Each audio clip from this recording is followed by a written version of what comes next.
How expensive is it to live in Petaluma, California, and how does that relate to some of the other surrounding cities? In this week's video, we're basically going to be giving you a full cost of living guide inside of Petaluma, California. We're also going to be comparing Petaluma with some of the other more popular cities here in Sonoma County to help you ultimately decide if Petaluma is a place you want to call home. All right, so we are going to the trusty bestplaces.net to get all of this information. And this is a website I always recommend people to if you are interested in figuring out what the costs are in a certain city. It can break it down by state. It can compare multiple cities to one another. It's incredible. So let's go here first and let's give a in-depth look at exactly what it is going to cost you to live in Petaluma, California. So just to kind of give you guys like a little bit of a breakdown on this, this is going to be basically breaking it up into a couple different categories here. You're going to see the city's average here. Right next to it, you're going to see California's average.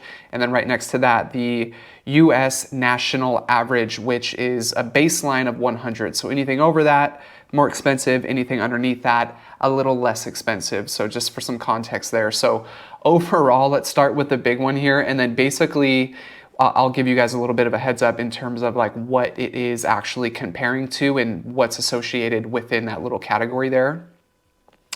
So overall, no surprise, Petaluma 162 and California's scoring is 149.9. Again, that US national average being 100. So what this is basically talking about is, you know, everything. It's going to be going over food, groceries, gas, transportation, expenses, clothing, entertainment, local taxes, and all of the above. So this is one of the hard things, right? When you think about different areas to live inside of Sonoma County, and I always get it all the time, you know, I want to live in an affordable place or, you know, an affordable neighborhood. And Petaluma, it's just all of the arrows just do not point to Petaluma, right? As you can see here, 162, that's extremely high. Make sure you guys stick around to the end of this video though. I'm going to be comparing Petaluma to some other cities. So maybe if you are no longer interested in Petaluma after this video, take a look at some of the other cities we're going to be comparing to. So if you look at Petaluma in terms of California, it still is over California's average at 149.9, and then again, USA 100 as the national average. So that's just crazy to think about how expensive Petaluma has gotten over the last couple of years. It's great to see a city flourish and grow, and then more companies move there, you know, tech companies and all of these other little things. But then, of course, it does impact the cost of living overall, which is unfortunate. So moving right on here to grocery, this is going to be 110.8, comparing that to California, which is 105.1.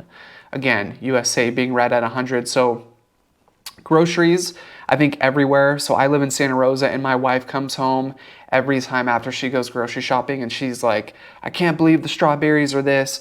I can't believe Boo's cereal is this.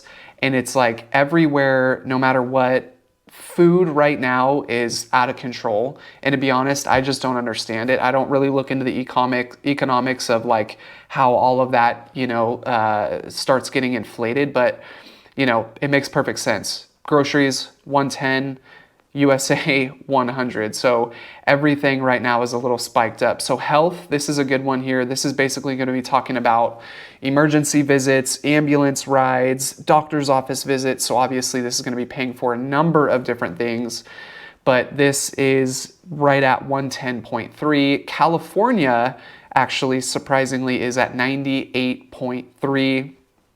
So that's going to be underneath the US's average at 100. So that's kind of good to see. Petaluma, you know, obviously it is just a little bit more expensive there. I think, you know, every city, how it's basically worked out is, you know, it's all calculations, right? Like how much does the city earn? How much is the city building? You know, how many employers do we have here? You know, are there big corporations? Because obviously that's going to mean higher pay for a lot of the people working. So at the doctor's offices, there's a couple different hospitals there. So doctors, you know, of course, we all know doctors make a lot of money. So these things, it's all kind of adding up into this overall score being 110.3. When I saw that one at first, I wasn't too taken back, but again, it is over, the U.S.'s national average. So housing, one of our favorite ones here, and of course, this blew me away. I knew it was expensive. Of course, living here and selling real estate in Petaluma, I know it's an expensive area, but look at this, 281.7.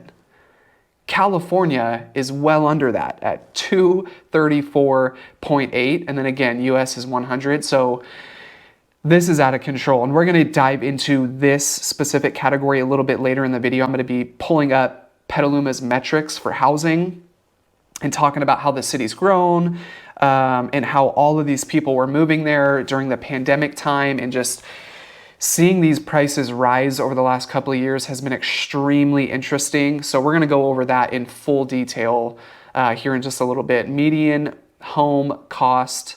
So these are average price points here, probably for sale, I would assume, or indicator of average. Yeah, average median home price here. So $839,600.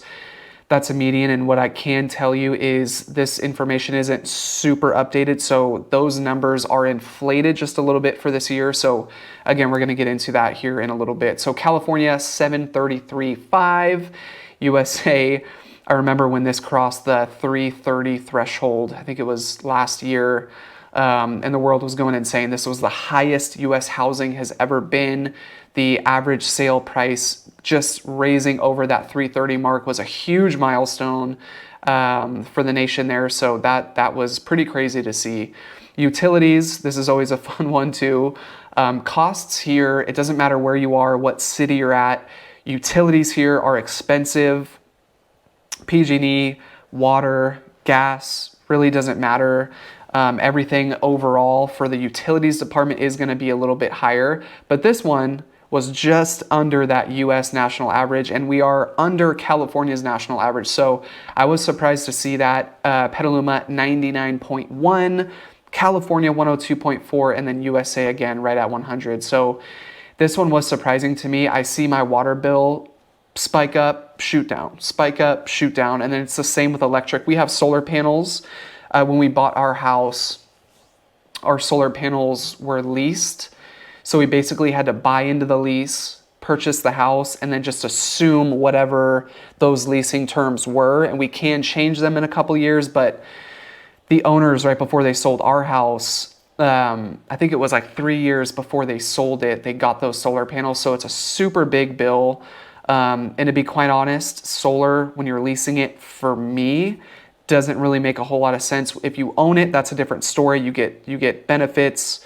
You get a number of different perks associated with that, but leasing solar panels, for me, it didn't really make a whole lot of sense. We loved the house, so we had to do what we had to do. We will renegotiate that lease when it comes time. I think it's just in the next couple of years here, so just a little touching point there on solar. But utilities sitting right underneath California's average of 102.4, so that was good to see.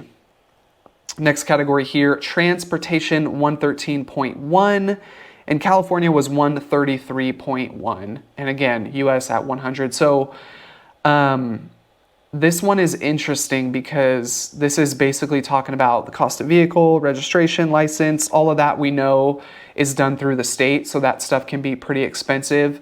Gasoline is also in here, insurance, maintenance expenses, and stuff like that, mass transit fare, which is interesting because Petaluma doesn't have, there isn't a ferry that runs out of Petaluma. There isn't, we don't have BART here in Northern California. We don't, or at least in Petaluma. We do have the SMART train that was rolled out just a couple of years ago that does pass through, you have a stop in Petaluma. You can go further south or you can go further north into Santa Rosa, and they are extending that a little bit further. So, but overall, that's basically all of the transportation perks you get when living in Petaluma. So to see this over the national average of 100 was pretty interesting. I don't really know everything they're going off of there. Obviously, it's gas and maintenance and all that stuff kind of looped into one. I would like to see a different, maybe, category for like public transportation, but I digress.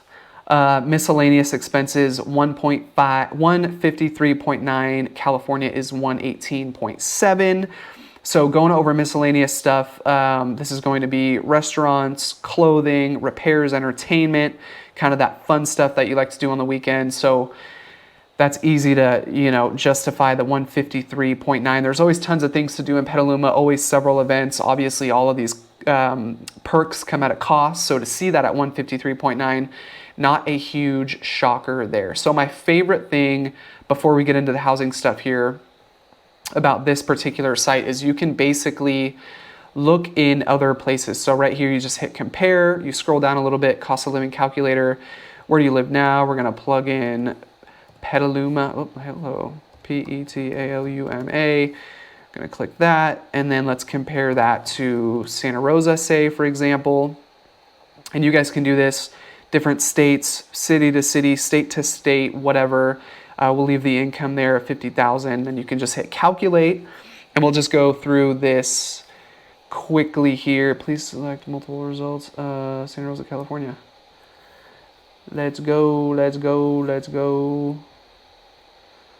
Okay, and here we go right here. So it's basically gonna give you the exact same categories we just saw for Petaluma, and then it's gonna put Santa Rosa's right next to it. So this is fun. Go in here, play around, have some fun. And look at all of this information here. There's a lot to go over with this sort of stuff, but what I wanted to show you guys, let's segue here into the real estate portion of this. So this data here, this is coming directly from the MLS, and the MLS is something we real estate agents use to advertise listings. Anything that's sold, anything that's listed, all goes into the MLS. And this data is pulling all of that. So reading some of the reports from Redfin or Trulia or Zillow, those are third-party apps. So it's gonna take the same information and somehow, things kind of get lost along the way. So I always like to look at the source. This is where all the real estate agents put their listings in. When they sell, they put the for sale price in here, days on market and all of that stuff. So we know this is giving us accurate information. And then I plugged in Petaluma East and Petaluma West. You can break it down a little bit further, but for right now, let's just talk about Petaluma East and West. And the most important thing to look at on here is going to be, let's hit show numbers, days on market and list price.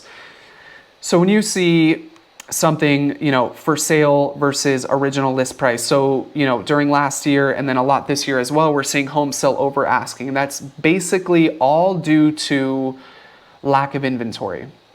We'll look at inventory here in a second, but when you see something sell at 102% of the list price, that basically means it just sold a little bit over list price. So everything is averaged at 100. So if I listed a house for 500,000, it sold for 500,000, we would have sold that home for 100% of list price. So you can see right here, Petaluma on average sells homes at 102% of list price. And then the days on market right here is 29. So that's pretty low. Usually we'll see that median home price around 35 to 40. So that's selling just underneath kind of the average. And then again, we know all of this is basically due to low inventory. So let's move into the inventory data here, and it's going to be 1.3 months. So how to take this is basically anything under 5 months inventory is going to be considered a seller's market because there's not a lot of homes available for sale. So basically, if you list your home when there's not a lot for sale, odds are it's going to get multiple offers and it's going to end up selling for over list price. So 5 months and under is going to be a seller's market. 5 and 6 is going to be kind of that neutral market, not really a buyer's market, not really a seller's market, just kind of right there in the middle. Then anything 6 months and up is basically going to be a buyer's market.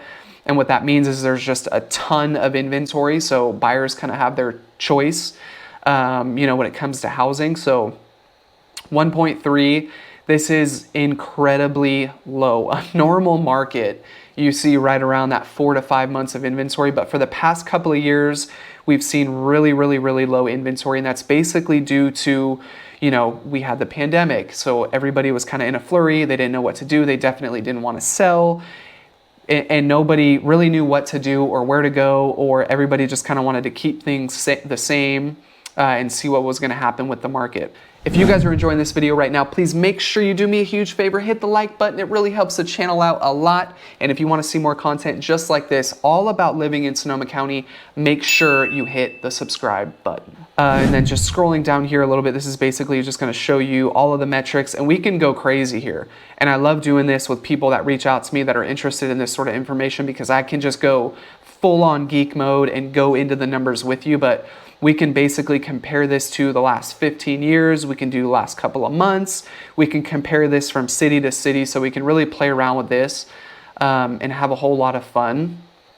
But that's going to wrap up this week's video, guys. If this video was helpful to you at all, and you maybe want to know a little bit more about Petaluma and some of the more local costs associated, please make sure you reach out. I am a full-time real estate agent. This is what I do. I help people relocate here all the time. So that information popping up right now is my contact information. Call me, text me, email me, whatever is most convenient for you. And with that being said, we will see you guys on the next one.